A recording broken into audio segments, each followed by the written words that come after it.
Throughout his public life, President Donald Trump, who refused to come and open this new American embassy here in London, has been talking about race. He talked about it as a property developer in the 1970s and 1980s. He talked about it when he claimed America's first black president was born in Kenya. And he talked about it when he launched his own presidential campaign describing Mexicans as rapists. The media described Trump's comments as racially loaded, racially charged, racially tinged, and racially sensitive. However, Donald Trump himself has claimed that he is the least racist person. It has led to a fierce public debate about whether Donald Trump is a racist and whether he really does treat people differently based on their ethnic background. Rumours are rife. Donald Trump is said to have treated black employees at his casinos differently from whites, according to various sources. A former hotel executive also said he is aware that Trump criticised a black accountant, saying, "Black guy's counting my money. I hate it. I think that the guy is lazy, and it's probably not his fault because laziness is a trait in blacks." Is there a link between Trump's election and the increase in racial incidents? And why does he share anti-Muslim propaganda on social media? Simple questions with important answers. Donald Trump referred to various African nations using very offensive language. But when confronted by reporters, he denied being racist, claiming that he is the least racist person who's been interviewed. Is Donald Trump racist, and why? We asked the British public, and here's what they told us. He absolutely does. He once talked about how well he got along with the blacks. Yes, he has a great many racist bones in his body, put it that way. I think that's a complicated question. I think he says what he needs to say to make people happy. By people, I mean a very few select people that are quite a rabid fan base. So by saying what he says, it appeals to them. And he's kind of proving that if you have a strong enough fan base that you can do pretty much whatever you want and not worry about the repercussions. Absolutely, absolutely. He thrives off dividing people. He thrives off creating what are kind of base instincts for some people, and he knows it. I think there's a lot of things which aren't smart about Donald Trump, but I think part of this is it's all politics of division. That's what it is. He's a racist, in my opinion. Yes! It's a very simple answer. Why do you think that? Well, because how he behaves. Like how he behaved when people got run over. Oh, well, this is perfectly fine to run them over. This is how he speaks about people. He's a racist. So obviously he's a racist, yeah. And there are facts that prove that, yeah. Well, because just to be honest, I don't know too much about Donald Trump, but I do know that, from everything that I've read, that he's a fully blown racist. Well, of course he's racist because it does not, he doesn't respect different race, he just has no respect to anyone, really. So, yeah, he is racist, in my opinion, anyway. I think it's very clear that he's racist and he doesn't mind being a racist, and he actually doesn't mind using the racist terminology. And if anything, he feels, and to some extent he's right, that he's actually getting more popular in certain areas within the United States, speaking as such. So I think we are living at the racist environment in the United States and indeed globally. So he knows he could get away with it, and he's getting away with it, and he's continuing to be even more provocative. There is no question that there is a whiff of white identity in appeal in some of the things he says, because actually his constituency is not exclusively white. Funnily enough, apparently he's popular amongst the Hindus in America, over 2 million Hindus in America. But there is a whiff of that. Concerning his language, it's kind of scatological language, about obviously it's vulgar language, and I don't like it. However, there is no question that there may be hellhole countries, hellholes for the people who live there. Take Haiti. my God, there's hell for the people who live there. Trump retweeted a series of Britain First's anti-Muslim propaganda videos, which turned out to be misleading. What's, in the public's view, were Trump's motives behind sharing these unverified videos on Twitter? Yeah, I mean, he's extremely credulous, and his news sources tend to be sort of very dubious right-wing ones, including, you know, in British, I think Britain First, I think he actually used as a source at one point. Absolutely, and I think obviously there's an element of confirmation bias with him. It's extraordinary. He didn't used to be this person. I remember him from the 1980s, and he had a kind of a profile then, but he was kind of a pretty ruthless capitalist type, but he was much more kind of slick and articulate. I think genuinely something has happened to his head. Maybe he's bored while he's on the toilet. I don't know. He's. I think he's just trying to find things that fit his narrative. So no matter what the source is, he'll tweet it out, and if it doesn't come into what he wants to say, he'll just stick on #fake news. Well, I mean, his excuses about being unfiltered and, you know, the BBC or other media kind of institutions cannot filter down what he's going to say, and he reaches the people directly.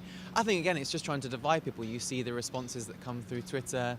It's either people who absolutely adore him or people who really can't wait to see the back of him in some way. And he loves that reaction. He benefits when people are divided, and that's what he's doing, and people will let him do that. They give him a platform. I think he's an idiot. I don't know. I don't understand it. I think that, I mean, the only explanation is that he's an idiot.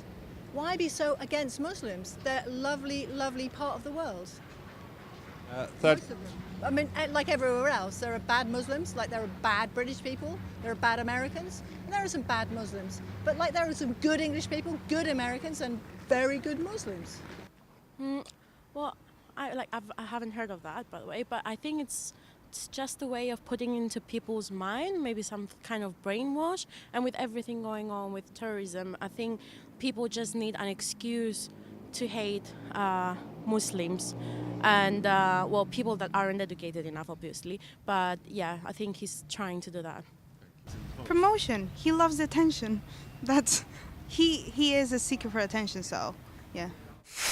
Donald Trump is provocative, but I think Donald Trump is not stupid either. I mean, the fact that he managed to win the election was basically based on identifying a section of society in the United States which are deprived, they're white, they actually very racist, and that sort of racist and othernization policy of creating others and blaming them, be it the Mexicans or the foreigners or the blacks or the Muslims, for all the ills of the society, is a policy that has worked all the way from the time of the Crusaders all the way to the time of Nazis and so forth. This is a policy that, you know, has served the racists and those who want to divide societies. And in reality, this is what he's doing. He's playing to that audience, and he's doing it very effectively. Well, only God can look inside the human heart and find out what the real motive of people. Certainly, he was very wrong in, I don't think he was aware of it, because this Britain First is an outfit of extreme lunatic racists. And they were hardly paid attention to. And actually the media, which obviously they hate Trump, picked this up and magnified and gave those people, despicable people, a big relevance, which they shouldn't have done. Certainly there is an anti-Muslim element there, but he likes to describe it as direct terrorism. Now, terrorism is a great problem, and in that sense, we have to be worried about that. But the equation Islam and terrorism is an equation which is incorrect. It's claimed those promoting hate incidents often refer to mainstream comments by Trump and others about immigration and terrorism, including Islamophobic and dehumanizing language. What does the public think? I think stupid people do stupid things, and I think having a stupid person in charge of them is going to make them do stupider things. I think some of the stuff he says is dangerous and inflammatory, and I think it's going to cause some problems in the long term and in the short term. Hopefully, though, nothing will happen, but I've got a bad feeling. I think Trump is easy to blame, and I think he's done a lot that is worthy of blame. But to only blame him is to not really look at ourselves and reflect much on what we're doing. I think we were all to blame in different ways for giving him a platform, for letting things be tolerated which shouldn't be. So he just utilises that, and that's something we have to all improve on, I think. Oh, what can I say? I mean, why would you do anything that he thinks is a good idea? I mean, really? No. He's a racist, he's a sexist. I mean, I could go on forever. You've only got a 1 minute answer to that stuff. We don't have time for me to tell me how much I dislike him. Yeah, I think it's a worrying sign that there's a kind of, a campaign which, uses the internet and all these things. And it is, it's not just in America, but, with Britain First, you see it here. You'll see it all over the place. It's a worrying sign, but it makes you wonder who's really behind these campaigns. Listen, these people are they're not from this planet. Today's world, there's black, green, blue, white, green, yellow, everybody. What they're doing is wrong. As simple as that. It's just wrong. Well, the fact of the matter is we're living in a very sort of Islamophobic society, very divided society, a society which politicians are incapable of finding real solutions to the problem, so they create these otherness.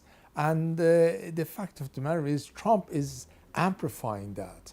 And by amplifying that is actually making it more legitimized. So it's a vicious circle that actually goes one another. There is a society which is hateful, and there is a hatefulness being promoted within it, and then he amplifies it and makes it more legitimized. So it's not just an extreme section who's articulating this. This becomes the mainstream sort of hateful, Islamophobic, racist policies, and then it sort of escalates further and further, and this is really what is very worrying, because in past, in societies like that, with that sort of promotion, like what happened in Nazi Germany, or indeed what happened in Bosnia at the time of ethnic cleansing, it leads to killing ordinary people, because at the end of it, people are going to be not seen as human beings and legitimate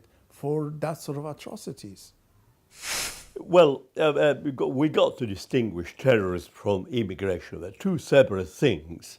And we have to be worried about terrorism because, in the Sinai Peninsula, not recently, 300 worshippers, Muslims, were gunned down by fanatics.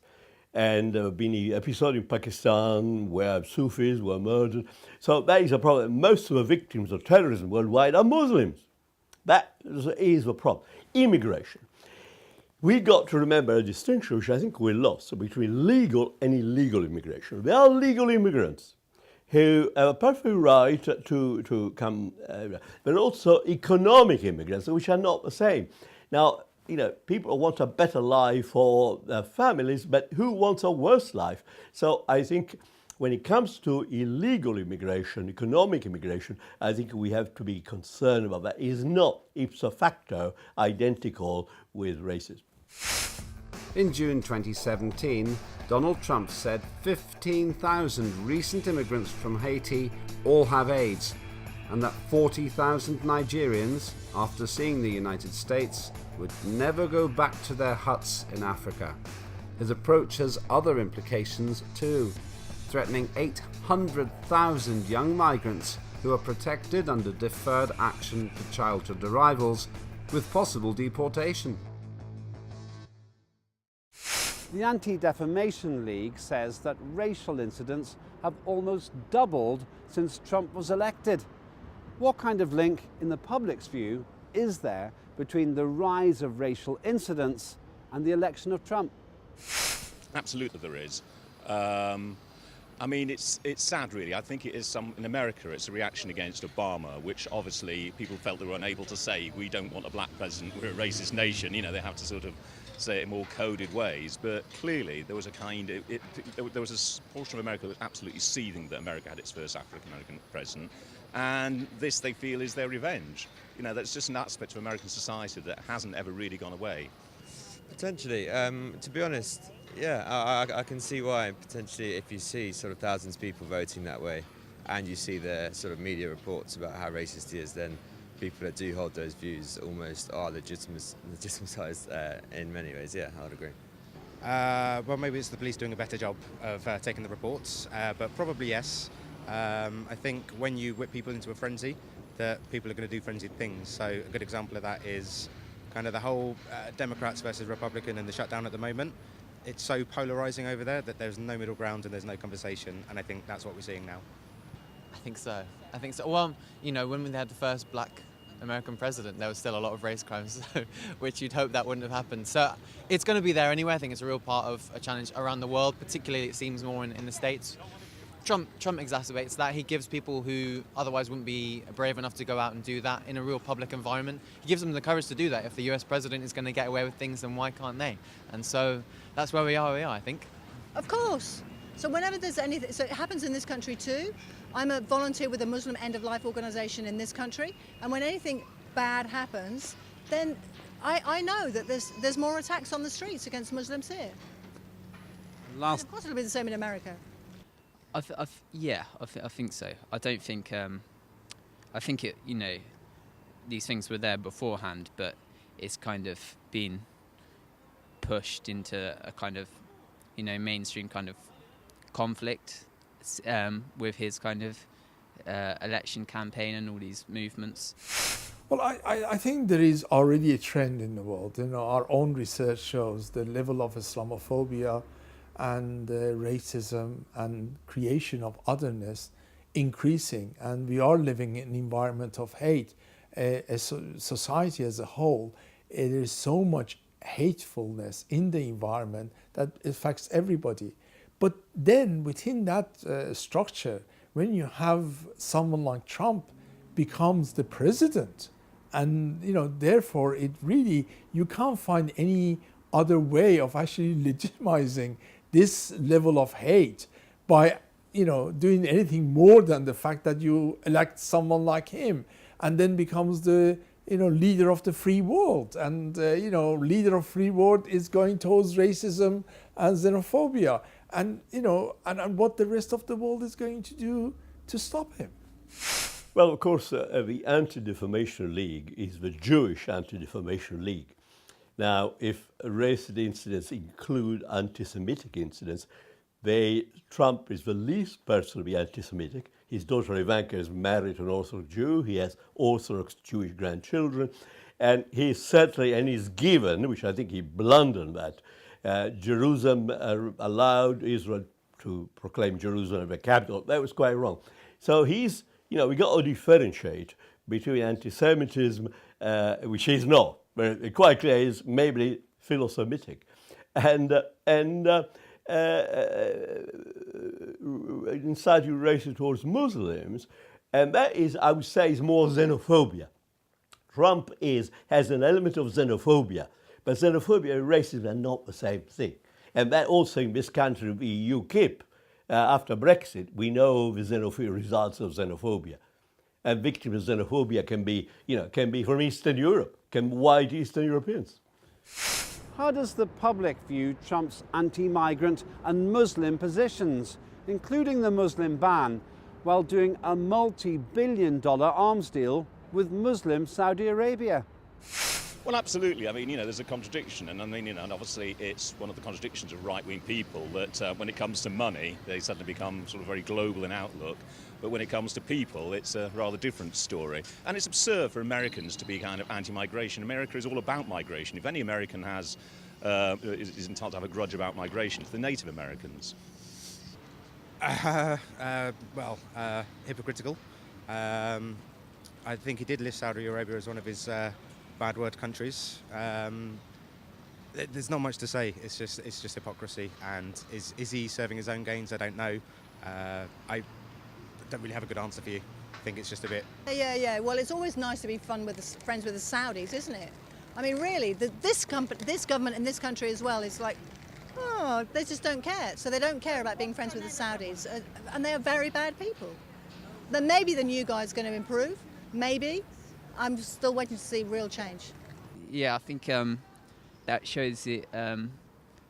Ultimately, he's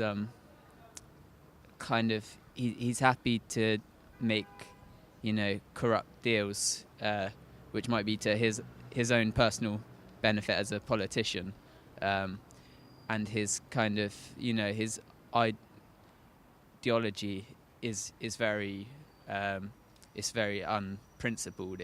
It doesn't, he might have criticised Saudi Arabia to get elected, but he's shown no sign of really being critical since that. So. Well, it's all about money, isn't it? Yeah. He's a president second, businessman first, and anywhere where a businessman can make money, they will always make money, and Saudi happens to be the place. Money. He's like a businessman. He likes business and like money and yeah. I come from a generation of Vietnam War, and I remember there was this sort of saying in the United States that only good commie is a dead commie. And then Kissinger came along and brought a new policy, and that was the only good commie is the one that drinks Coca-Cola. Now, really, Trump is not doing anything more than that. It's just taking it to the extreme. Sort of all Muslims are bad, all Mexicans are bad, except those who are actually financing him by billions, And that is really a policy. That's not just double standard. He's not embarrassed to do that. He thinks that, I've gone down there, I conned them out of their money, and good for me, but in the same time, I'm going to please our races in our society and the policy of creating otherness and targeting Muslims and blacks and Hispanics, etc., etc. Well, Saudi Arabia was not included in the ban, nor was Egypt, nor was Pakistan, and there are a few terrorists or extremists coming out of Pakistan. Saudi Arabia, under the Wahhabi Salafi ideology, is one of the biggest promoters of worldwide extremism and terrorism. It's a paradox. But now the Saudi regime today say, we'll crack down on those, but they've not stopped the various muftis to plug the message of hatred. So it is, now there is the question of oil. Of course, America today, thanks to hydraulic fracking, is actually less reliant on oil. But there is a strategic interest, which clearly Trump is aligning himself with the Saudi against Iran. And in that way, he has taken a very partisan approach, and that risk really to precipitate a conflict, a war. The Saudis are very aggressive. They're aggressed in Yemen. They're aggressing Yemen. They're invading Bahrain. So Trump is allowing himself with people actually warmongering. In December 2015, Trump called for a total and complete shutdown of Muslims entering the United States, including refusing to readmit Muslim American citizens who were outside America at the time.